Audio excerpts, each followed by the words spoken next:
When I was White House press secretary, I faced a room full of reporters on a daily basis, so I'm used to getting tough questions. It's been a while since I've been grilled on stage, but since I'm guest hosting for Governor Huckabee in front of a studio audience, and I can't play a bass guitar, I got a chance to take some questions from the audience. The only thing that seems to be missing from this crowd, though, is Helen Thomas, who used to sit in the front row. And she and I were good friends, believe it or not. All right, hit me with your best shot. What do you got? Who's first? Hi, Dana. I'm Richard from Dallas, and I've got an easy one for you. Okay. You're such an obviously lovely, intelligent, nice person. Is it difficult to tolerate Bob Beckel every day on the 5? Very. And I'm going to tell you something about Bob. He and I used to take the train back and forth when we were commuting before we moved up to New York. We were in D.C., and we'd go back together on the train on Friday nights. And we got to know each other very well. And he is a lovely, generous person. And I'll tell you, there was nobody who was nicer and kinder to me on election night when the Republicans lost so badly. He and I were sitting together when Megan and Brett were having their panel. And I would look over at him in the commercial breaks and say, Bob, it is really bad. And he'd look over and say, you'll be all right, kid. It's all right. And he was so kind, he never once gloated. And I will tell you, Bob Beckel is one of the best friends I've ever had.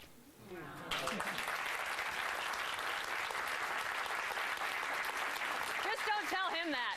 All right. Dana, my name is Jeff Snyder. I came all the way from East Tennessee to be here to ask this question.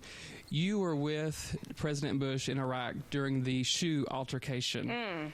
I heard that you got hurt during that. Is that true? If Yes. so, what happened? It is, and I think I deserve a little bit of recognition for that.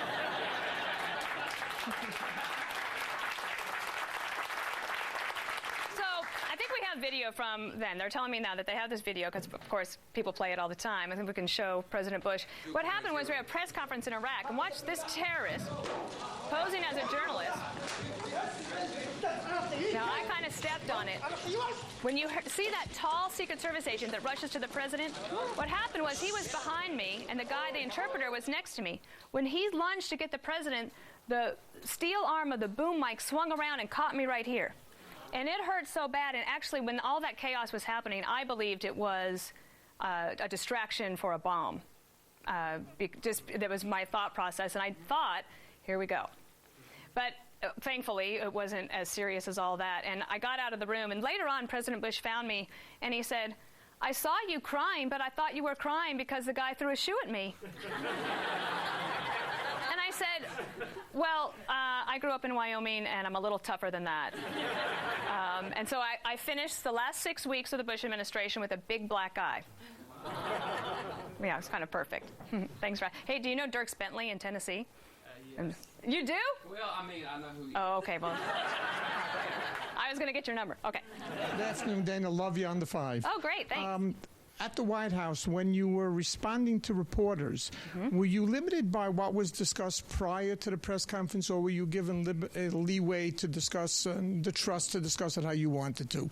That was the most empowering job I'd ever had because President Bush had to trust me implicitly to speak on his behalf. People would ask me sometimes, how did you stay so calm at the podium? I said it was like a duck, right? Above water, everything looks very calm, and underneath, you're paddling furiously to stay afloat. But all you have as a press secretary is your integrity. The most important thing for anyone who wants to be press secretary, young ladies, if you're out there and you want to do this one day, you have to be the most prepared person in the room.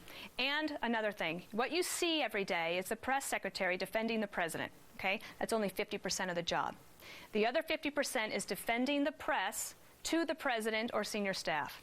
Because we are founded on the First Amendment. We have to have a free press. They are our representatives. They are supposed to ask the tough questions of our government. And I walked in there every day respecting and having read everything that they had done, even if I disagreed with it. But there was a two-way street of respect. And you do get a lot of leeway, but the only thing you have is integrity, so you better get your answers right. And if you don't know the right answer, don't fudge it. Don't try to say what you know, it's because you're going to have to backtrack it later. That's what I always tried to do. And I would always imagine, if President Bush were watching me right now, would he be proud? And if the answer was no, I swallowed it, and I didn't say it, especially because sarcasm is the easiest thing to do at the podium, and it's usually the worst thing when you hear it later. Hi, Dana. I'm Donna from Maryland. What was the most difficult or challenging event you had to deal with as White House press secretary?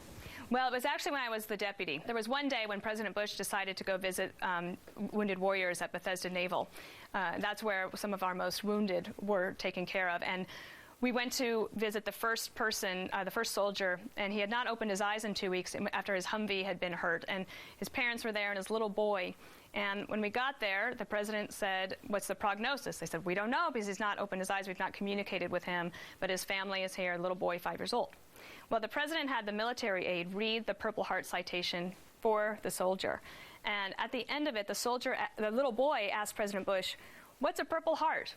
And so he got down on his knee and he was explaining what it was. And right then, the soldier's eyes opened. And the medical team started to rush towards the bed. And the naval officer said, "No, I think he wants the president."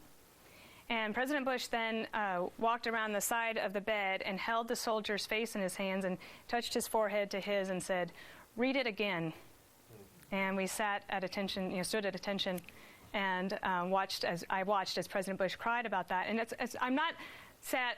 It wasn't the hardest thing for me because of President Bush, but it was something that taught me that none of us will ever know what it is like to be a commander-in-chief from either party that has to make a decision to send somebody into harm's way, a young man or woman in America. And that really changed my life. Hi, Dana. I love your show on the 5. Great. You and Greg Gutfeld have great chemistry. Was it always like that from the beginning? Greg and I do have great chemistry, but guess what? We never met before we did the 5. We never had a chance to talk. He tells me he saw me outside one day and asked me to do his show Red Eye, and I blew him off. Which probably sounds exactly got it right. But Greg is a wonderful talent, a comic genius, and the brother I never wanted.